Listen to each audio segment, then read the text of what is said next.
Breaking news, the Taliban regime has officially fallen. Al-Qaeda announced Sunday night that a successful assassination of leader Tyrese Halliburton has been carried out.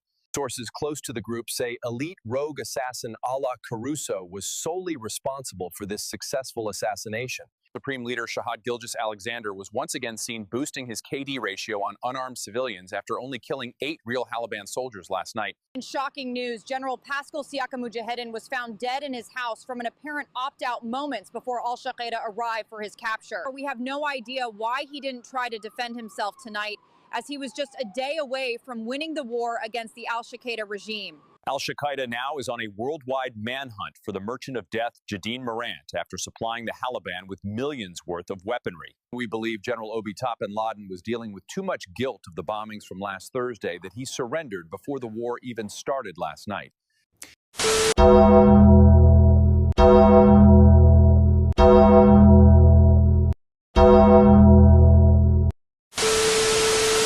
Indiana Pacers, you guys had chances after chances, opportunity after opportunity to beat the underdogs and take over this series and beat the OKC Thunder. But the opportunity has been stripped away.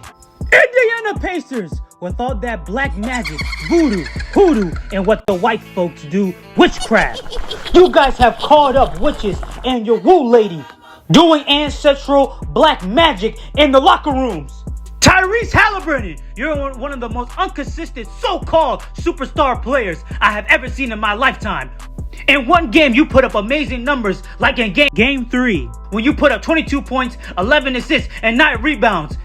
And in game 1, in the NBA Finals, you hit the game-winning shot to make the series 1-0 in the OKC Thunder's own home court.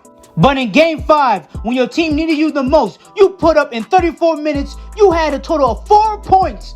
Tyrese Halliburton, nigga, you had 4 more points than me. Tyrese Halliburton, if the Indiana Pacers put me out there for a total of 34 minutes, I'll at least give out 2 technical fouls, 3 rebounds, and 2 3-throw attempts. And Rick Carlson, in game 7, to not put TJ McCollum in game 5 and let him go out there and play through the 4th quarter, when TJ was out there cooking, is one of the most dumbest coach decisions I ever seen within my lifetime. To not put your players out there when they're in the moment and give your team a chance to win. And Pascal Siakam to go out and... What the hell?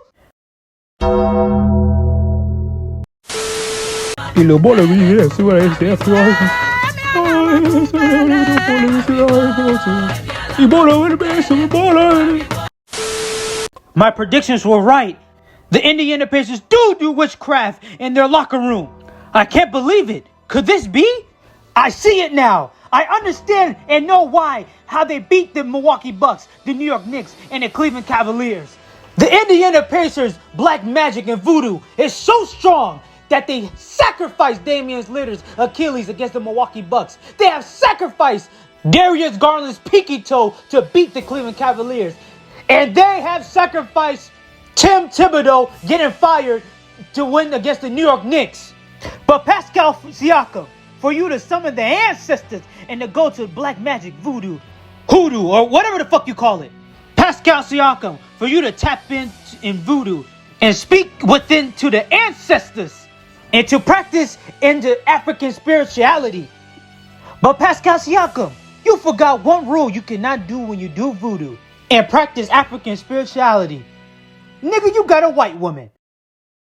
You try to commit African spirituality when you got that white woman on your right shoulder. A goon or Shore are gonna dick slap your prayers away and will refuse to answer your prayers and your gifts that you give to them.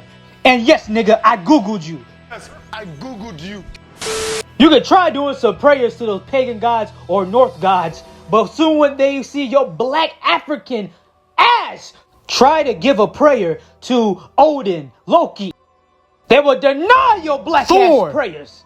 And Pascal Siakam, man, ain't you African? Ain't you from Cameroon? Don't you know that one rule you cannot do?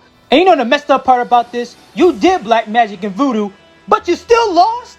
You still lost in game 6, and you had to use black magic and voodoo to beat this team, and you still lost. If you was gonna do black magic and voodoo, shit, just go all out.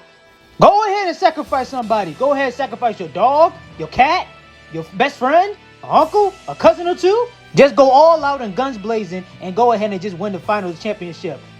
But the one thing about when you make a deal, the handshake, sign the ink with your blood on paper with the devil himself, the deal will always go wrong and he will tend to stab you in the back when it's all said, done, and over. Pascal Siakam and the Indiana Pacers. It does seem like you have made the deal and shook your hand with them to win all these games all of a sudden. But just like anybody else, he tend to stab you guys in the back because that's why you had to win Game 7. It seems like that black magic, that voodoo has run out. And now it's time for the devil to collect his bargain and collect. How am I ever going to pay back my debt? I'm ready. No, I'm not ready at all. In fact, I got lots more plans. I'm ready. This is just a minor setback in a major operation. As soon as I whip up another spell, we'll be back in business. I still got that frog and prince locked away. I just need a little more time. No, please, no. Just a little more time. I promise I'll pay y'all back. I promise.